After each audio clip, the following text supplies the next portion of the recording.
New York میں زہران ممدانی نے اپنے عہدے کا حلف اٹھا لیا اور وہ شہر کے 111ویں اور پہلے مسلمان میئر بن گئے۔ حلف برداری کی تقریب میں انہوں نے قرآن شریف پر ہاتھ رکھ کر حلف اٹھایا، جسے نیو یارک کے اٹارنی جنرل لیٹیشیا جیمز نے سٹی ہال کے نیچے ایک تاریخی سب وے اسٹیشن پر منعقد کیا۔ زہران ممدانی نے کہا کہ یہ ان کی زندگی بھر کا اعزاز ہے۔ 34 سالہ ڈیموکریٹک سوشلسٹ امیدوار نے انتخابات میں 50.78% ووٹ حاصل کیے اور اپنے سابق حریف گورنر اینڈریو کومو کو 41.6% ووٹوں سے پیچھے چھوڑا۔ یہ تاریخی کامیابی نیو یارک کی سیاست میں نئے دور کا آغاز قرار دی جا رہی ہے۔ پاکستان تحریک انصاف نے سیف اللہ ابڑو کی نااہلی کے لیے چیئرمین سینٹ سے رجوع کر لیا۔ اون عباسی بیبی نے نااہلی کی درخواست چیئرمین سیکریٹریٹ میں جمع کرائی۔ سیف اللہ ابڑو نے 27ویں آئینی ترمیم میں پارٹی پوزیشن کے خلاف ووٹ دیا تھا، حالانکہ وہ پی ٹی آئی کی پارلیمانی پارٹی کے رکن رہے۔ 27ویں ترمیم پر ووٹ دینے کے بعد وہ مستعفی بھی ہو گئے تھے۔ درخواست میں موقف اختیار کیا گیا کہ ارکان کو تحریری طور پر ہدایت دی گئی تھی کہ ترمیم کے خلاف ووٹ دیں اور سینیٹر کی نااہلی کے لیے آرٹیکل 63A کے تحت الیکشن کمیشن کو خط لکھا جائے۔ جنوبی مغرب سوئٹزرلینڈ کے کرانس مونٹانا کے لگژری الپائن اسکی ریزورٹ میں نیو ایئر پارٹی کے دوران بار میں دھماکہ ہوا، جس کے نتیجے میں 10 افراد ہلاک اور متعدد زخمی ہوئے۔ سوئس پولیس کے مطابق دھماکہ رات 1:30 پر پیش آیا۔ ایمرجنسی سروسز نے زخمیوں کو اسپتال میں منتقل کیا۔ پولیس نے بتایا کہ دھماکے کی نوعیت معلوم نہیں اور تحقیقات جاری ہیں۔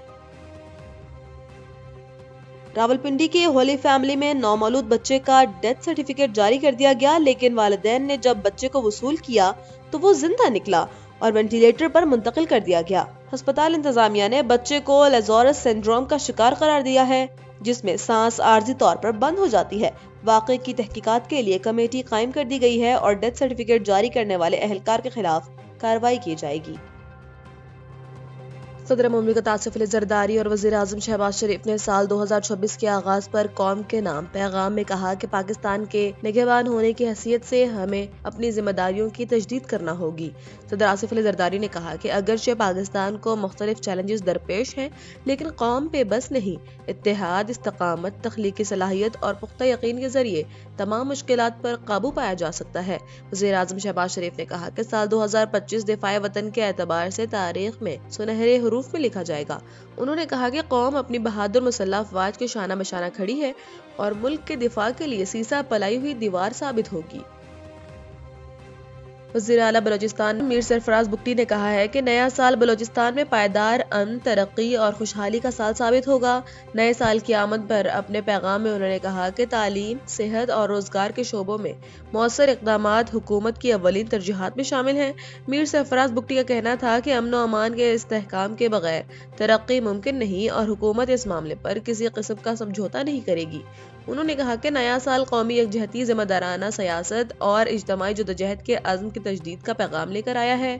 وزیر اعلیٰ بلوچستان نے مزید کہا کہ بلوچستان پاکستان کے روشن مستقبل کی بنیاد ہے اور نئے سال میں صوبے میں ترقی کا سفر مزید تیز کیا جائے گا۔ پاکستان اسٹاک ایکسچینج میں نئے سال کے آغاز پر زبردست تیزی دیکھی گئی ہے۔ کاروباری ہفتے کے چوتھے دن 100 انڈیکس 585 پوائنٹس کے نمایاں اضافے کے ساتھ بلند ترین سطح پر پہنچ گیا۔ کاروبار کے دوران 100 انڈیکس بڑھ کر 1,75,640 پوائنٹس تک جا پہنچا، جبکہ ٹریڈنگ کے دوران انڈیکس نے 1,75,669 پوائنٹس کی نئی بلند ترین سطح چھو لی۔ واضح رہے کہ گزشتہ کاروباری روز کے اختتام پر 100 انڈیکس 1,74,052 پوائنٹس پر بند ہوا تھا، جس کے مقابلے میں آج مارکیٹ میں بھرپور اعتماد اور سرمایہ کاروں کی دلچسپی دیکھنے میں آئی ہے۔